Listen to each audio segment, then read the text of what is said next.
네, 안녕하십니까. 2주차 1차시 수업을 하도록 하겠습니다. 지난 시간에 1주차에 여러분 만나서 반가웠고요. 자, 우리 전표회계 실무의 교과목의 개요에 대해서 쭉 설명을 드렸고요. 그 다음에 우리가 그 회계의 개념에 대해서 설명을 했었습니다. 먼저 복습을 하고 지나가도록 할게요. 예, 지난 시간에 우리가 기업을 둘러싼 정보 이용자들 외부와 내부로 구분했습니다. 이걸 우리가 또 이해관계를 가지고 있다고 해서 이해관계자라고도 합니다. 외부 이해관계자, 내부 이해관계자도 구분하기도 합니다. 그래서 기업에 대해서 투자할 것이냐 말 것이냐, 주식을 살 거냐 말 거냐. 그래서 주주와 투자가가 있었고, 기업에 대해서 자금을 빌려준 사람, 채권자, 금융기관, 그 다음에 정부의 경제정책 수리, 과세당국, 세금 매개입니다. 소비자단체 ES에 관심이 있고, 환경오염에도 관심이 있죠. 시민단체, 기부금 같은 것들. 그래서 이렇게 기업을 둘러싼 외부 이해관계자 집단은 무수히 많다고 했습니다. 무수히 많고 기업의 내부 이해관계자는 주로 경영자가 됩니다. 경영 의사 결정을 내립니다. 경영 의사 결정을. 그 다음에 종업원이 있었죠. 그래서 우리가 기업의 외부 이해관계자 무수히 많습니다. 무수히 많고 내부 이해관계자는 주된 정보 이용자가 경영자라고 생각하시면 되는데, 이런 정보 이용자, 이해관계자에게 우리는 정보를 줘야 됩니다. 정보를 줘야 되는데 어떤 정보를 준다고요? 회계라는 정보를 주게 됩니다. 회계라는 정보를 주게 되고, 여러분은 자, 지금 아마 2년 동안은 이 회계라는 정보를 산출하게 될 겁니다. 산출을 하고 나중에 관리 회계 같은 것들 배울 때는 이 회계 정보를 활용하는 방법에 대해서 배우게 됩니다. 그래서 여러분이 혹시라도 먼저 이 회계 정보를 활용하는 방법을 배운다면 일반인들이 읽는 재무제표 보는 법, 뭐 이런 책들이 서점에 가면 많이 나와 있습니다. 그래서 시간이 났을 때 이런 책들을 한 권 구입해서 공부, 그러니까 그냥 편안하게 읽어 보시는 게 회계 실력을 높이는 지름길이 됩니다. 어찌되었든 우리는 회계라는 정보를 주게 됩니다. 자, 그래서 우리가 이 회계를 정의 내렸습니다. 기업을 둘러싼 이해관계자, 정보 이용자가 여기서 내부도 될 수 있고 외부도 될 수 있겠지만, 정보 이용자가 의사결정을 할 때, 의사결정을 하는 데서 유용한 정보를 제공하기 위해서, 유용한 정보를 제공하기 위해서 경제적 사건, 거래를 식별하고 측정하고, 자, 분류 요거 뭐 못 하셔도 되고, 요약해서 전달하는 하나의 시스템으로 회계의 정의를 내렸습니다. 자, 그래서 회계의 목적은 주로 유용한 정보 제공에 있다는 거 기억해 두셔야 됩니다. 유용한 정보 제공, 유용한 정보 제공입니다. 그리고 회계의 역할은 정보이다. 기업 경영의 언어다. 서비스의 활동이다. 의사소통의 수단이다. 라고 자, 우리가 역할을 구분을 했었습니다. 그죠? 자, 여기까지 우리가 했었습니다. 자, 그래서 여기서 회계의 역할을 조금 더 이제 어렵게 설명을 하며 봅시다. 회계의 역할은 회계의 역할을 조금 우리가 지금까지 정보다, 그 다음에 의사소통의 수단이다, 그 다음에 서비스 활동이다, 기업 경영의 언어다고 했는데, 회계에서 중요한 역할이 하나 있습니다. 중요한 역할 두 개 있는데, 결국은 우리가 자원이 한정되어 있습니다. 투자자도 주주도 요들 예를 든다면 내가 가진 돈은 한정되어 있습니다. 경영자도 기업의 어떤 자원은 한정되어 있는데 즉 경제적 자원이라 합니다. 경제적 자원이 한정되어 있는데 이 회계라는 정보들을 이용해서 이 경제적 자원이 가장 효율적으로 배분되도록 하는 것이 회계의 역할이기도 합니다. 그 다음에 자, 경제적 자원의 효율적 배분의 역할을 한다. 이거 회계 역할이 여기까지 가면 아마 중급 회계쯤 가면 이 부분이 나옵니다. 자, 이런 그 정보 이용자들의 어떤 욕구에 맞는 정보를 제공해주고 그다음에 이런 역할을 하면서 결국은 궁극적으로 경제적 자원의 효율적 배분에 있고 할 수 있고 또 우리가 이런 얘기했죠. 삼성전자의 주인은 누구라고요? 예, 주주라고 했죠. 즉 주주 중에서 주주가 기업의 경영을 전문 경영인에게 맡겼습니다. 맡겼죠, 그죠? 수탁 책임에 관한. 그러니까 경영자는 주주가 자기에게 책임을 맡겼죠. 수탁 받을 숫자입니다. 수탁 받았다는 얘기입니다. 경영에 관한 책임을 받았죠. 주주가 전문 경영인에게 경영을 맡겼죠. 맡겼다, 위탁, 받았다, 수탁.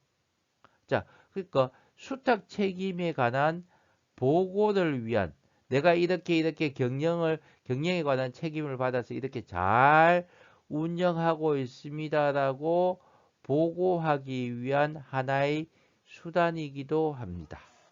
자, 회계는 이렇게 정보 이용자가 의사결정을 하는데 유용한 정보를 제공하기 위해서 경제적 사건을 식별, 측정, 분류, 요약해서 전달했죠. 그죠? 전달하면서 경제적 자원을 전달함으로써 역할이 아까 정보다, 서비스 활동이다, 기업 경영의 언어다 등등등이 있고 이런 것들을 통해서 결국은 경제적 자원이 효율적으로 배분되도록 하고 경영자가 자기가 맡은 책임을 내가 잘 경영하고 있다는 보고를 위한 수단이기도 합니다. 결국은 경영자는 뭡니까? 내가 이익을 많이 내어서 주주에게 뭘 많이 주면 됩니까? 배당금도 많이 주고 주가가 올라서 단기 차익도 많이 올릴 수 있도록 한다고 해야 되죠. 그래야지 어떻게 갑니까? 경영자는 계속해서 자기가 어떤 경영을 계속 내가 사장의 그 책임을 계속 맡을 수 있겠죠. 잘해야 되니까. 내가 이렇게 잘하고 있습니다라는 걸 갖다가 보고할 수 있는 수단이 결국은 회계입니다. 결국 그러면 회계는 뭐다? 회계는 내가 결국은 우리가 가만히 그냥 상식적으로 보신다면 회계는 내가 자산, 한글로 쓸게요. 자산, 부채, 자본이 지금 우리 회사의 자산, 부채, 자본의 상태가 자산이 이렇게 올라갔고 부채가 이렇게 내려갔고 그래서 자본이 이렇게 자꾸 증가하고 있고 그 다음에 수익과 비용이 이렇게 돼서 내가 이익이 이만큼 났으면 이익이 많이 결국은 이익이 많이 나면 뭐가 올라간다? 기업의 가치가 올라가죠. 즉 이익이 많아진다면 기업의 가치가 상승하게 되죠. 결국은 주주가 기업을 경영하라고 위탁했죠. 위탁했습니다. 전문 경영인이 수탁받았다는 얘기는 기업을 경영을 잘 해서 어떻게 기업의 가치를 높여야 됩니다. 다른 말로 기업의 가치를 높이기 위해서는 결국 뭐 해야 된다? 이익을 남기고 재무 구조가 건전하게 돼야 되죠. 재무 구조가.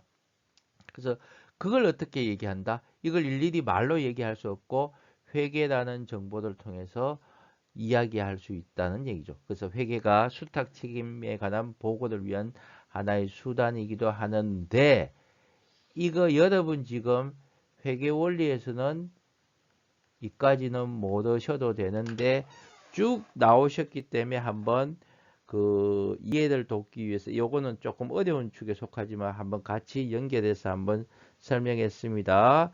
경제적 자원의 효율적 배분, 수탁 책임에 관한 보고를 위한 수단이 회계의 역할이기도 하고요. 앞부분에 앞장에 나오는 부분은 주로 회계 역할이 뭐냐 하면 보통 FAT 2급, FAT 1급, 그 다음에 TAT 2급 정도, 그 정도에서 시험에 나오고 그 이상에 가면은 이런 문제들이 출제가 됩니다.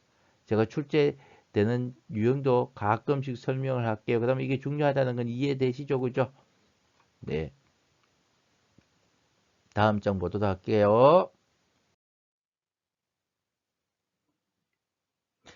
자, 이거 지금 우리는 회계에 대해서 배우고 있는데 이거 요즘은 별로 중요한 말은 아닙니다. 아마 나이 아주 드신 분들이 여러분 보고 북이 배우고 있나 이렇게 이야기할 수도 있는데 사실 우리 때는 이 북이라는 이름을 많이 썼었는데요. 그냥 간단하게 보고 갑니다.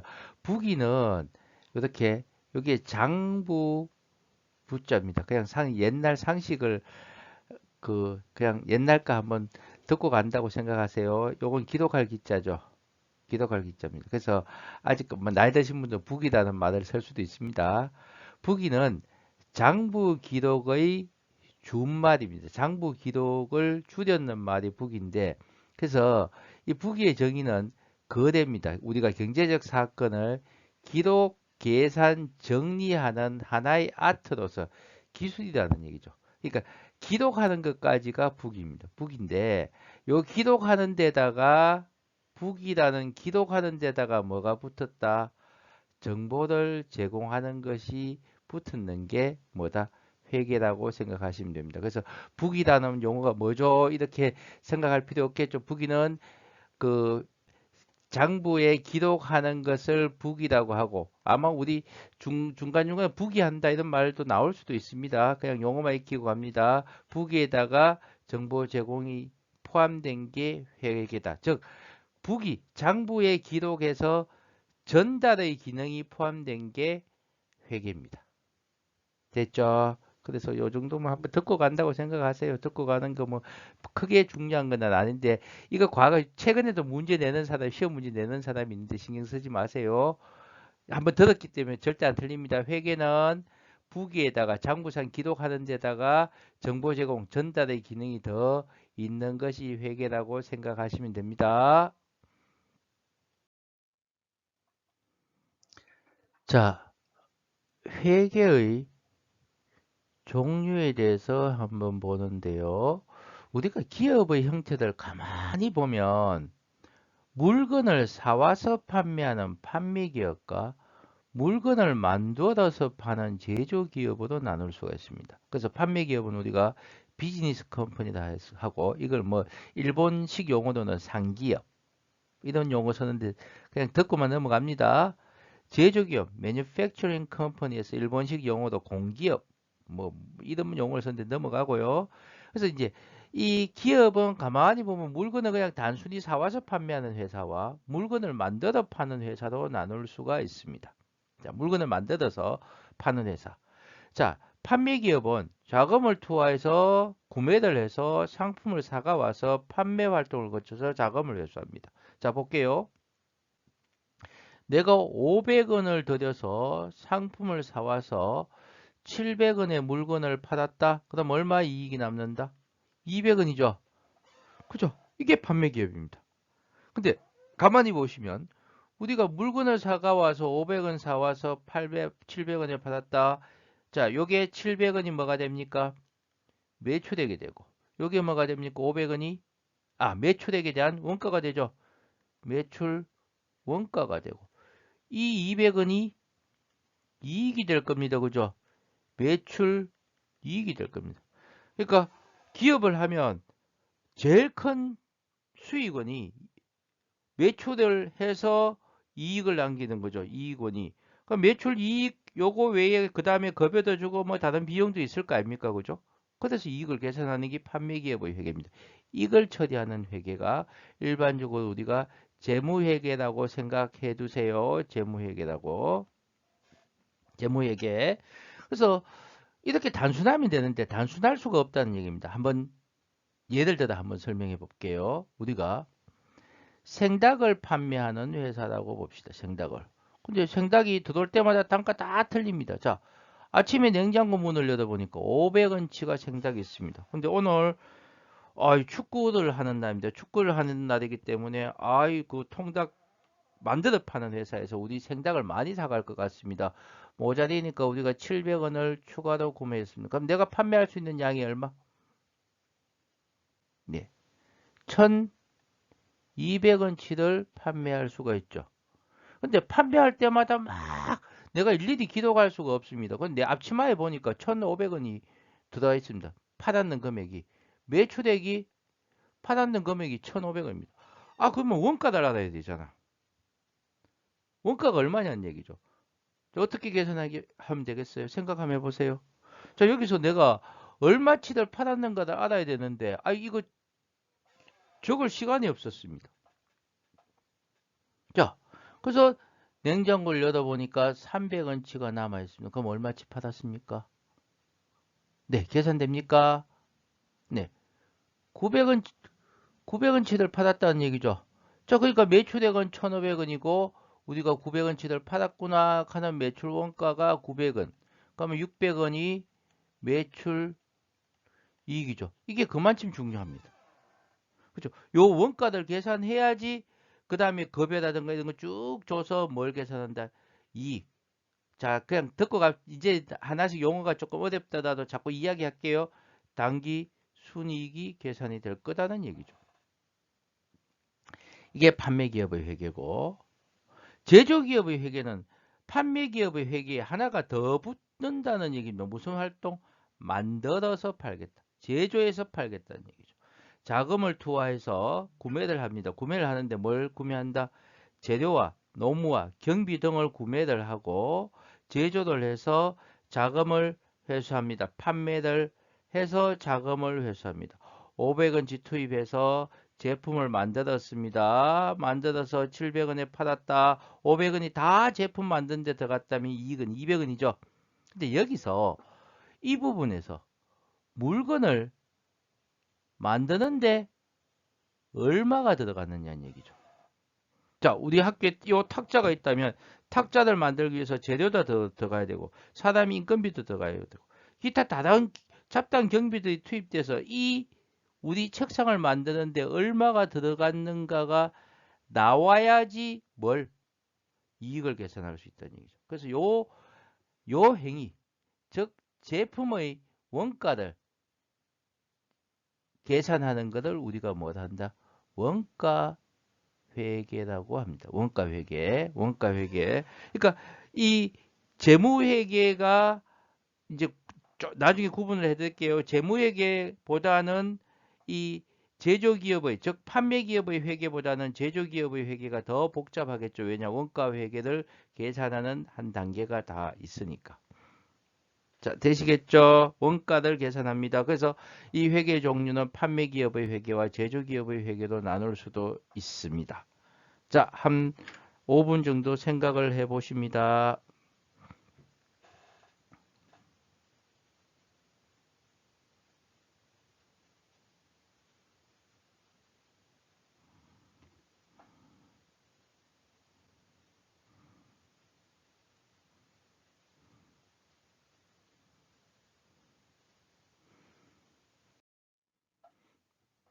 자, 우리가 판매기업의 회계냐, 제조기업의 회계냐에 따라서 이야기를 했었고요.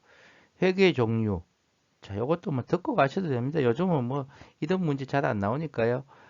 기록 방법이 단식 회계는 단순할 단자를 씁니다. 단식, 단순하게 기록한다는 얘기입니다. 그러니까 비영리 회계, 이용 주체가 영리를 목적으로 하지 않는 회사는 단식 회계를 합니다. 이렇게 생각하시면 됩니다. 여러분 뭐 씁니까? 용돈 출납장 같은 게 단식이죠. 그죠? 날짜, 적요, 뭐 적요라고 하면 어렵다. 내용, 이제 적요입니다. 그죠? 내용, 입금, 출금, 잔액, 그죠?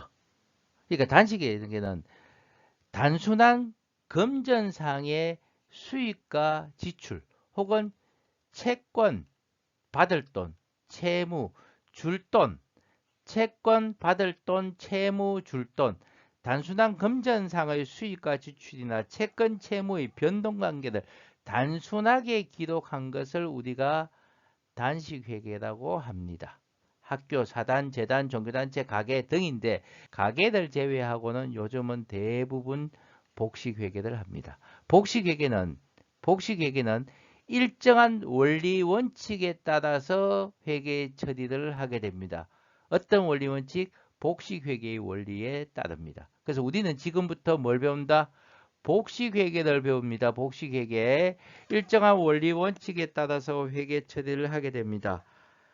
자, 복식회계의 원리에 따라서 회계 처리를 합니다. 요거는 뒤에서 계속 배우게 됩니다. 우리가 배우는 회계는 뭐다? 복식회계를 배우게 됩니다. 그리고 지금 현대는 대부분 복식회계를 합니다. 그래서 세무회계과의 취업처가 넓어지는 게 과거에는 단식회계는 누구나가 할 수 있기 때문에 이런 집단에 취업이 안 되는데 이제는 복식회계를 배우기 때문에 학교, 사단, 재단, 종교단체, 가게 다 취업 가능하죠. 요새는 유치원도 복식회계를 하게 되죠.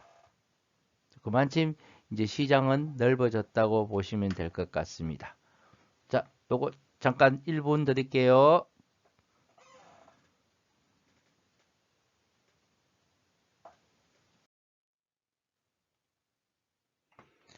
야, 그리고 우리가 회계의 종류 마지막에 이게 제일 중요합니다. 회계의 종류 제일 중요한데 이해관계자 집단에 의한 회계입니다. 회계인데 우리가 기업을 둘러싸고 무수히 많은 외부 이해관계자, 외부 정보 이용자가 있었고 기업 내부에서 경영자가 경영 의사 결정을 내린다고 했습니다. 그래서 회계 정보 제공의 목적이 뭐냐면 외부 이해관계자에게 유용한 정보를 제공하는 회계를 우리가 재무회계랍니다.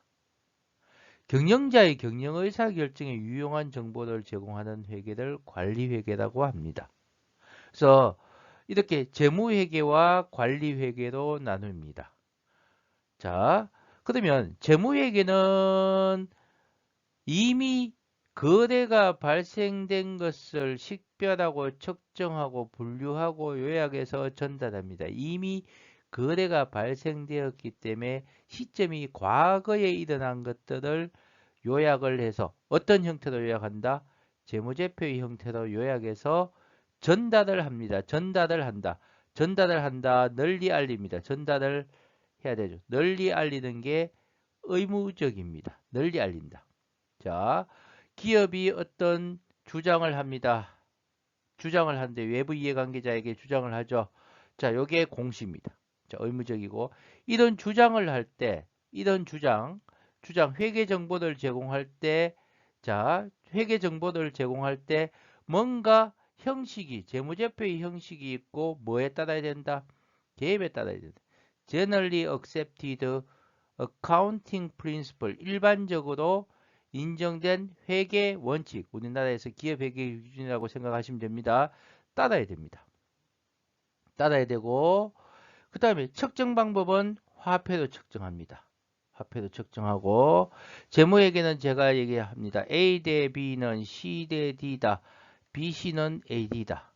즉 인적과학과의 관련성이 없습니다.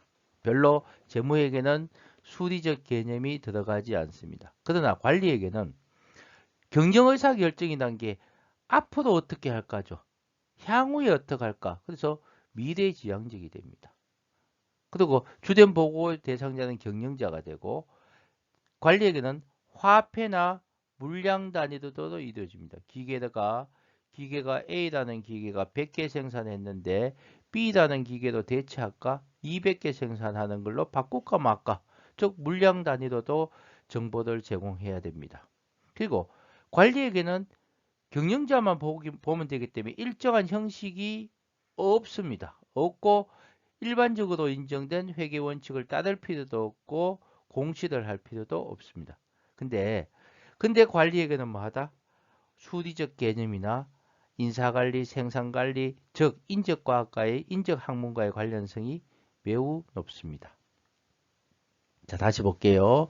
재무회계는 외부 이해관계자에게 유용한 정보들을 제공합니다. 그래서 과거에 일어난 거래를 요약해서 전달합니다. 주로 누구에게? 외부 이해관계자에게 정보를 제공하고 화폐 단위도 측정을 합니다. 일반적으로 인정된 회계 원칙에 따라서 재무제표의 형식으로 공시를 해야 됩니다. 인정가액과의 관련성은 별로 없습니다. 관리에게는 경영자의 경영 의사결정에 유용한 정보를 제공합니다. 유용한 정보를 제공하고 그래서 미래지향적 회계입니다. 앞으로 어떻게 할까? 그래서 주된 보고 이해 대상자는 내부 이해관계자면서 화폐 단위나 물량 단위로 측정하고 계획을 따를 필요는 없습니다. 일정한 형식이었고 공시 의무도 없습니다. 그러나 인접 학문과의 관련성은 매우 높습니다. 자, 근데 요게 이제 조금씩 어려워집니다. 아마 지금은 요것도 어려울 수 있는데 우리가 중급 회계 정도 가면 이게 더 관리 회계에서도 이거 나오고 원가 회계에서도 이거 나옵니다. 조금 요게 완벽하게 이해되면 용어가 조금 어려워지는 것밖에는 달라지는 게 없습니다. 용어는 조금씩 어려워집니다. 재무회계는 주로 외부 이해관계자에게 정보를 제공하고 관리회계는 경영자에게 정보를 제공한다는 데서 출발하셔서 이해를 하셔야 됩니다. 알았죠? 이해를 하셔야 됩니다. 자, 한 2분 정도 보세요.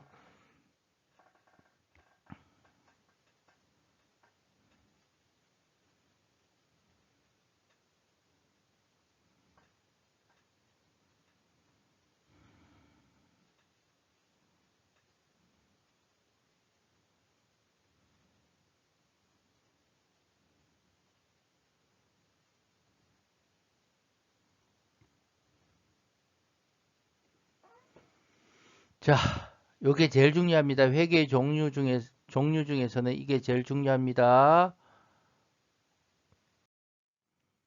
자, 우리가 회계 종류에 대해서 우리가 자, 판매 기업의 회계와 제조 기업의 회계, 단식 회계, 복식 회계 배웠고 정보 이용자가 외부 이해 관계자냐 내부 이해 관계자냐에 따라서 재무 회계, 관리 회계를 배우셨습니다. 제일 중요한 게 이겁니다. 재무 회계와 관리 회계입니다.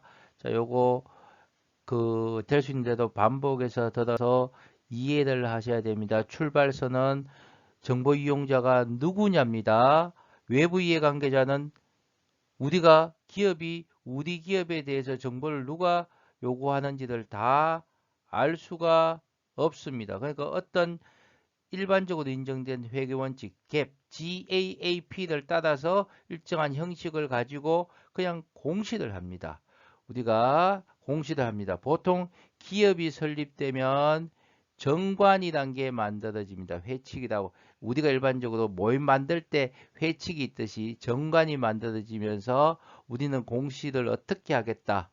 어느 신문에 어떻게 공시하겠다, 뭐 어떤 방법으로 공시하겠다는 게 나옵니다. 그러면 이 기업에 관심 있는 집단은 어느 시점에 어떤 고 제시된 기간에 들어 그 신문이라든가 어떤 관보라든가 이런 걸 보시면 이게 공시가 되어 있습니다. 요즘은 또 다트라 해서 공시되는 사이트가 있습니다. 기업의 정보가 공시되는 사이트가 있으니까 거기서 들어가시면 정보를 알고자 하는 집단은 거기 들어가서 보시면 되겠죠. 그러나 경영자에게 주된 정보를 제공하는 관리에게는 공시를 할 의무는 없습니다. 조금 요거 이제 반복해서 들으세요. 자, 지금 우리가 대면 수업했던 것들을 계속해서 여기서 지금 반복해서 수업을 하고 있죠. 그래서 수업했던 것을 반복하는 게 중요합니다. 저는 그렇게 봅니다. 한번 땅이 계속 다져지려면 계속해서 반복하셔야 됩니다. 잊어버리는 것을 두려워하면 안 됩니다. 잊어버리면 더 단단해질 수 있습니다. 첫 번째 잊어버리면 첫 번째 공부하면 1시간 걸립니다.